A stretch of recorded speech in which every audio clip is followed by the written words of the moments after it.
माझ्या आयुष्यामध्ये मी आज ॲट द एज ऑफ 27 एक 900 फ्रँचायझी पर्यंत पोहोचलेलो आहे। एक साधारण माणूस तर एक चांगला पैसा कमवणारा माणसापर्यंत पोहोचलो। हे होण्याचं जर कारण काही असेल तर ती माझी आई आहे, कारण तिनं मला तेच सांगितलं कधी कंप्लीट नाही करायचं। बरेचसे मुलं रडत बसतात, तर काय नाही यार, मी पण माझं लय मोठं करिअर केलं असतं, पण माझ्या घरची परिस्थिती नव्हती। मला परिस्थितीचं बोलल्यानंतर खूप जास्त राग येतो। एक सांगतो मित्रांनो, कायम लक्षात ठेवा, परिस्थिती माणसाला बिघडवती नाही आणि परिस्थिती माणसाला घडवते नाही।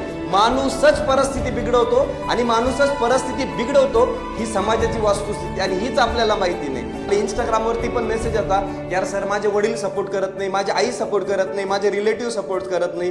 मित्रांनो, ते सपोर्ट करत नाही ह्याच्यासाठी तुम्हाला करत नाही, देवाने ही परिस्थिती तुमच्यासाठी ह्यासाठी बनवलेली आहे जेणेकरून तुम्ही बनताल, आणि तुम्हाला बनवण्यासाठी हे चान्स तुम्हाला आलेला आहे। त्याच्यामुळे तो खूप चांगला तुम्ही घेतला पाहिजे, जो की मी घेऊन माझ्या वयाच्या 27 वर्षापर्यंत मी खूप चांगली अचिव्हमेंट केली।